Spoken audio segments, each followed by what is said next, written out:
Kepala Desa Gunung Putri Bapak Damanuri, tepuk tangan Bapak. Beliau ini Pak selalu bersemangat, tiap hari bersemangat. Pulang yang desa lebih dari jam 12 malam Pak. Saya juga bingung mengikutinya. Kemudian Ketua BPD Sekecamatan Pondok Tinggi, selamat datang, tepuk tangan buat BPD.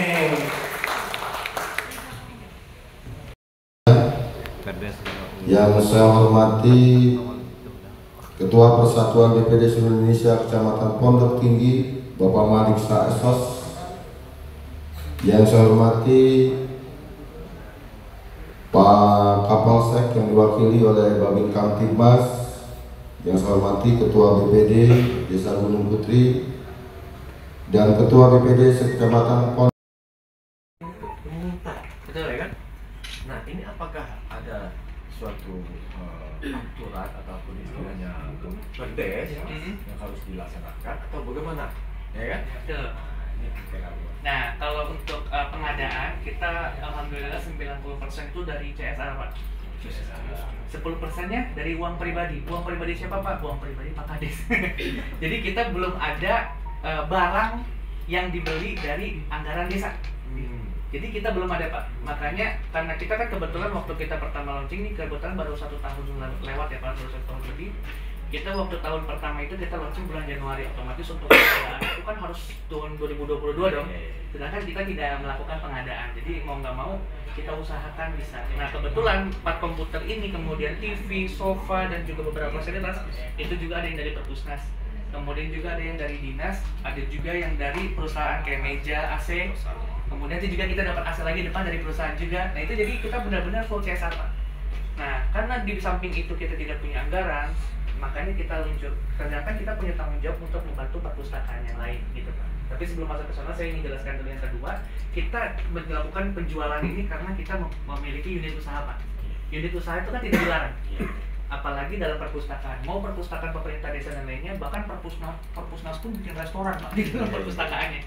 Kalau sumber uangnya jelas, itu tidak masalah. Tapi kan kita juga menjual ini karena kita juga membutuhkan anggaran tadi. Kita tidak bisa mensupport terlalu banyak Pak. Kita nggak bisa banyak bergerak.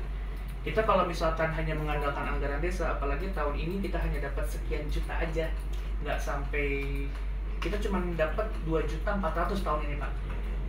Karena tadi kita di samping mungkin sudah dijelaskan oleh Pak Kades, kita anggaran kita terbatas, tapi kita harus mampu bergerak. Nah maka dari itu kita banyak di CSR, kita main di NGO, kita main di ini, dan nanti juga rencana kita akan ada renovasi ke belakang.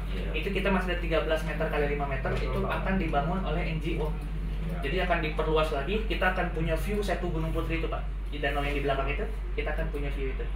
Nah maka dari itu untuk melanjutkan yang tadi, untuk penambahan, untuk membantu perpustakaan yang lain, kita punya tanggung jawab perpustakaan sekolah, belum lagi kita punya 23 taman baca Pak, kita punya 16 posyandu yang punya perpustakaan. Nah kita buatkan program ini Pak.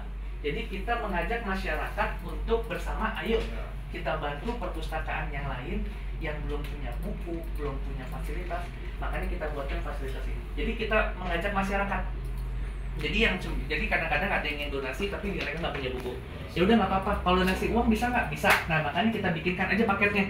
Jadi kalau misalkan mereka, jadi kita bikin paket ini agar lebih mudah. Kita bikin jadi 2 paket Pak. Paket buku atau paket puzzle. Kalau paket buku ya berupa buku. Jadi kalau misalkan ini kebetulan ada harganya Pak. Jadi misalkan donasi 100.000 mau jadi paket buku atau jadi paket puzzle. Kalau jadi paket buku berjadi 10 buku. Kalau jadi paket puzzle jadi 10 puzzle gitu. Nah, jadi itu akan diserahkan kepada PAUD, TK, SD, SMP, SMA dan posyandu sesuai dengan jumlah bukunya dan ketentuan buku dari masing-masing sekolah. Jadi itu yang kita ajak gitu. Jadi kita tetap bisa membantu tanpa kita harus pusing. Sedangkan kita kalau mengandalkan warung paling berapa Pak? Belum kita maintenance sendiri kan. Ya itulah yang tadi saya katakan tadi, kita melihat kayak seperti ini apa yang sudah dipaparkan, kita katakan sangat tertarik nih ya. Makanya saya katakan bagaimana bisa terjadi seperti ini. Itu dengan apakah kita mengandalkan dana desa atau bagaimana? Artinya dari kita mempersiapkan bangunan ini seperti segala macam, itu memang ada dari bantuan dari dana CSR. Betul. tidak dari dana desa ya kan. Betul. Ini dia masalah, kalau memang bisa dari dana desa ada regulasinya, mungkin ini akan sangat kita pikirkan ke depannya. Nah, berarti setidaknya desa melalui dengan BPD ini kan harus proaktif bagaimana ya untuk ke depannya, ya kan. Nah, kemudian peran kayak Bapak yang katakanlah sebagai penanggung jawabnya di sini ya kan, yang untuk desa. Nah, juga saya tanyakan, kebetulan kami ini kan salah satu kepala desa BPD juga ya kan. Nah, untuk pengelolaan ini apakah ada salah satu bentuk honorarium atau tunjangan yang dianggarkan oleh pihak desa? Ya kan? Kenapa? Karena zaman sekarang ini kita butuh ini semua nih, ya kan? Apakah ini hanya sekedar kita peduli kepada ke desa atau bagaimana, ya kan? Nah, kalau untuk honor ya Pak, alhamdulillah saya 2 tahun hampir 3 tahun di sini, saya nggak pernah nerima gaji sepeser pun Pak, nggak pernah nerima honor sepeser pun, 500 perak pun nggak pernah Pak, nerima honor itu. Karena apa? Saya dipercaya oleh Pak Kades itu untuk membantu desa, bukan untuk mencari uang di desa. Jadi kalau saya dipercaya untuk membantu desa, maka fokus saya di sini membantu. Terus gimana cara menghidupi kebutuhan saya? Saya kebetulan baru lulus Pak dari kuliah. Saya kebetulan S1 pendidikan bahasa Inggris, malah melenceng dari urusan ini ya. Harusnya saya jadi guru malah jadi di sini. Nah, maka dari itu saya membuat kalau saya pribadi memang kebetulan saya ini seorang freelancer Pak. Saya biasa bekerja di luar. Saya kan banyak mengurusi kayak semacam pemberkasan atau manajemen segala macam, itu saya biasa ngurusnya. Termasuk saya juga sedang menyusun satu NGO baru, NGO yang berfokus pada perpustakaan. Nanti barangkali misalkan Bapak mau bikin perpustakaan desa di desa Bapak, kemudian Bapak bingung, nah kami sedang menyusun NGO-nya. Nanti kita sedang mengejar untuk fraud dari Amerika, dari USA, kita mau mengejar dari situ agar ada uang donasi masuk ke kita untuk kita membangun perpustakaan level desa. Di level desa ya Pak, bukan di level kabupaten, bukan di level itu. Desa itu termasuk perpustakaan sekolah, di desa itu perpustakaan pojok baca, kemudian juga ada, nanti kita ada lihat situ ada bangunan perpustakaan pertanian. Kebetulan itu belum kita masukkan bukunya Pak, karena itu baru jadi untuk bangunan perpustakaan itu. Nanti bisa lihat di sana. Nah itu dia makanya Pak, makanya kita selalu, sementara ini kita belum bisa menghandle itu, kita buatkanlah program ini untuk mengajak masyarakat. Jadi biar nanti masyarakat tuh punya tanggung jawab, apalagi para pengunjung biasanya ada yang sumbang, misalkan mereka nggak bisa 100.000, sumbanglah 50.000, dapat 5 buku misalkan. Jadi mereka tuh ada supportingnya untuk perpustakaan. Jadi makanya perpustakaannya hidup Pak. Dan uang itu dijadikan laporan, kebetulan laporannya di sini Pak. Jadi untuk donasi-donasi itu kita buatkan laporannya di sini. Jadi lengkap.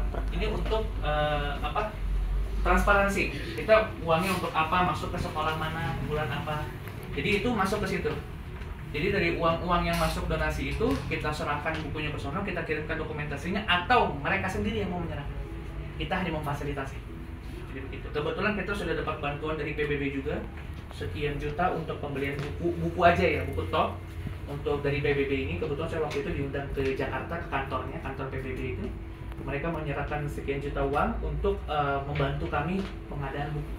Dan sudah tersalurkan untuk perpustakaan. Jadi perpustakaan sekolah itu baik PAUD itu dari kami ada yang sudah menerima 200 buku, 300 buku, ada yang 400 buku juga dari kita ya. Tapi dari mana? Dari sumbangan tadi, dari donasi-donasi yang kita himpun. Dan donasi itulah kita gunakan untuk membantu. Jadi kami juga nggak terbebani Pak, karena kami juga kurang anggaran. Kami juga harus mencari anggaran sendiri untuk ini. Makanya Pak Kades berusaha membuat lembaga itu mandiri. Dikasihlah modal. Contohnya apa? Modal usaha seperti ini. Kita juga dikasih modal ini. Nah kalau ke perpustakaan kebetulan diberikan modal untuk penambahan produk di dalamnya dijual, lebih seperti itu. Boleh Pak kalau mau dicoba sekalian sambil diskusi lagi. Ini ada komputer. Mungkin kami mau beli. Boleh, silakan Pak. Oke, terima kasih. Terima kasih Bapak. Ini pengalamannya itu. Siap. Insya Allah nanti.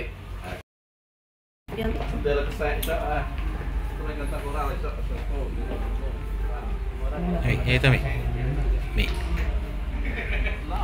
Tadi jual sampah semua ya. Sini tapi saya iya.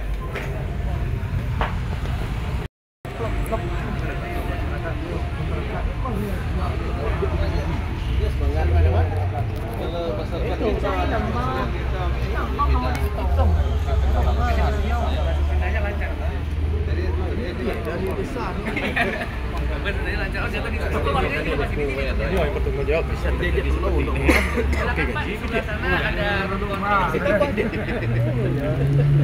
Kalau di belakang di situ ada ruang CCTV jadi bisa melihat masyarakat. ini bagi ngadep launya. Buyane naik ate kami. Ay, biasa mo.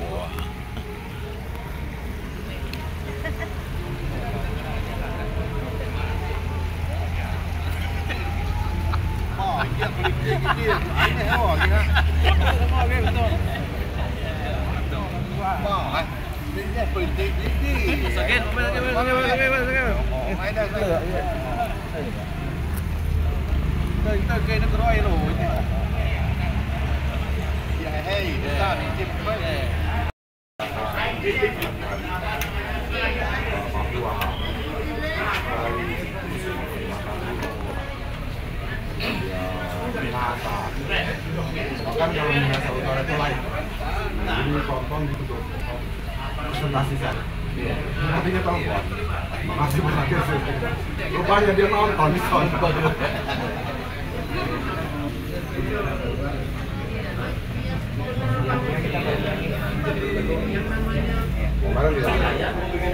Ayo Pak Haji. Ya, silakan Pak Haji.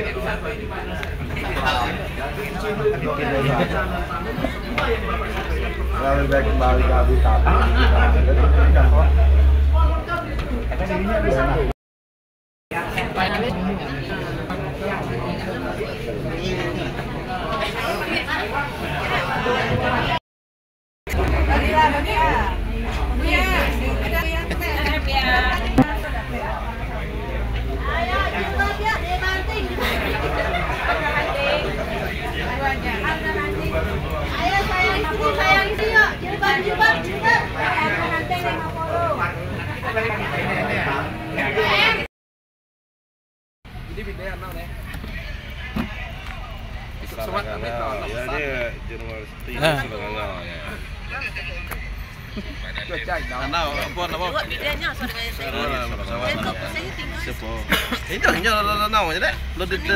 Komennya.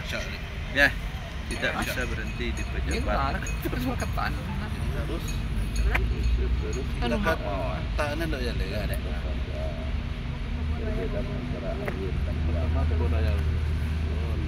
Ke puncak, malah sakit. Makan jagur bakar dia di Cipanas.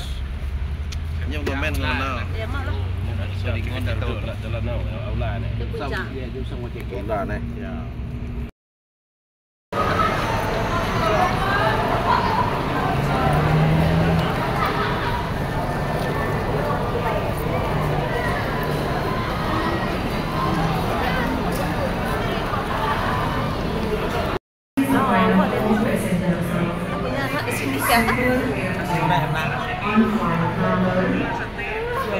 Tidak guna Pak. 940 Kuala Lumpur. Please board aircraft in 4. Thank you.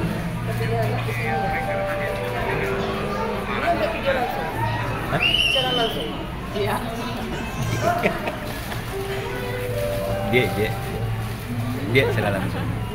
Perhatian, panggilan terakhir penumpang pesawat Super Airjet dengan nomor penerbangan Nyangkau. 9 Tadi video. tujuan Weh, Mimi. segera naik ke pesawat udara Lombok mana ya? melalui pintu 4. Terima kasih. Your attention please.